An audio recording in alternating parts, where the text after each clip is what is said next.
Here's a story to help children remember what makes a good piano hand position. There are little people who live in these black note houses, and other little people who live on the piano seat. The two groups are friends and they'd like to visit each other, but there's a big white ocean in between them, and neither group of people can swim. The people who live on the black note houses like to paddle though in the little bits of water that come up in between their houses. The little people who live on the piano stool like to climb ropes, and one day they noticed that your elbow was very close, so they tied a rope around it and climbed up, up, up until they were right up on top of your elbow.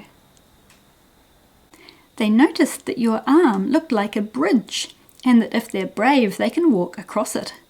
If your wrist dips down near to the water they'll be scared and won't go across, but as long as your wrist stays high and it makes a high bridge up over the water, they can walk across.